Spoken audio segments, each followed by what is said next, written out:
The intergalactic auction house was a cacophony of noise and flashing lights. Alien nobles from distant star systems mingled with traders and mercenaries, bidding on everything from rare artifacts to exotic creatures. But amidst the hustle, Rylora stood silent, her fate sealed by the ruthless trade system of her people. The moment the collar snapped around her neck, marking her as property, she felt her heart sink. She had been sold, handed over to a human warrior as part of a political peace arrangement. Humans had always been feared across the galaxy, brutal, unpredictable, and born from a death world where survival itself was an act of daily defiance. The stories of their ruthlessness in combat were legendary, and Rylora, a delicate alien noble from the Lasari race, expected no better treatment. She had been raised in luxury, but now she was nothing more than a tool in a galaxy where alliances were maintained by the trading of lives. The human warrior, Captain Orion Kane, stood at the platform when she was presented to him. He was everything she had heard humans to be: tall, broad-shouldered, and scarred from countless battles. His cold eyes surveyed her briefly before he nodded to the auctioneer, his voice deep and commanding. "She's mine now." Rylora was led to his quarters, her heart racing with fear. Would she be just another servant to him? Or worse? What horrors awaited her under his rule? The door to his private ship hissed shut behind them. Kane removed his helmet, revealing a strong but tired face. He turned to her, his gaze piercing. "You belong to me now, according to their rules," he said. Rylora's stomach nodded. She nodded, keeping her head low. "I understand, Master." He frowned at her response. "Don't call me that. I never asked for this." Surprised, Rylora looked up, confusion flashing across her delicate features. Kane sighed, his expression softening just a fraction. He walked past her and sat down at a nearby table, rubbing his temples. "I don't believe in slavery. Where I come from, we fought to end it a long time ago." She was taken aback. "But you're human. Your kind has been known to accept slaves, especially in these regions of space." Kane snorted. "That's because most of the galaxy sees us as monsters. Doesn't mean we are." He leaned forward, looking her directly in the eyes. "I may have accepted this arrangement for appearances, but I won't treat you like a slave. As far as I'm concerned, you're free." Her heart skipped a beat.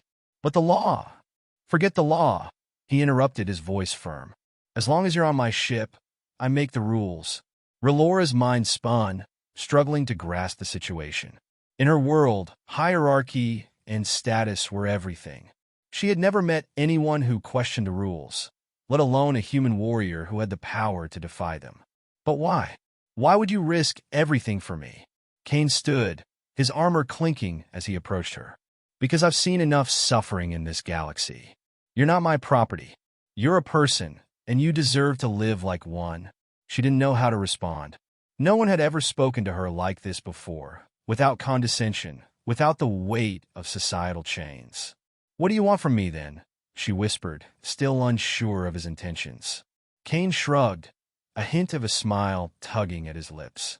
"I don't want anything. Help out around the ship if you like, or don't. You're free to leave if you can find somewhere safer. But until then, you're under my protection."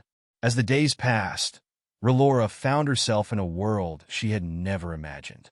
Kane treated her as an equal, and slowly, she began to trust him.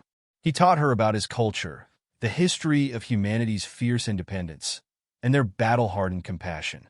She saw in him a strength not born from domination, but from a deep sense of justice. Together, they traveled the stars, facing mercenaries, pirate attacks, and even rogue factions of the alien species that had once enslaved her. Each time, Kane fought with relentless determination, always ensuring her safety. And through it all, Rylora discovered her own strength, learning to fight, to navigate, and to survive. But as their bond grew stronger, the galaxy around them took notice. Whispers spread of a human warrior who defied the rules of society, who refused to treat his alien companion as anything less than an equal. It wasn't long before the Lasari Council, embarrassed by their failed political maneuver, sent their enforcers to bring Rylora back and punish Kane for his defiance. The day they came for her, Kane stood ready, his armor gleaming in the ship's dim light. "They'll try to take you by force," he said, his voice low and steady. Rylora's hand rested on the blade he had given her. "They'll have to get through me first." Kane smirked, pride shining in his eyes. "I wouldn't expect anything less." The battle that followed was fierce. The Lasari enforcers underestimated both the human warrior and the woman they thought was still a slave.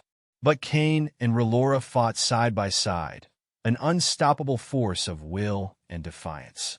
By the end, the enforcers were defeated, and the galaxy's message was clear.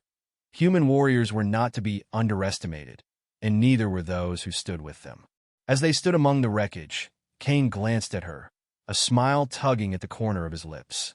"So," he said, "what now?" Rylora smiled back, feeling a freedom she had never known. Now, we write our own rules." Together, they left the old ways behind, carving a path through the stars as partners, not bound by chains, but by choice.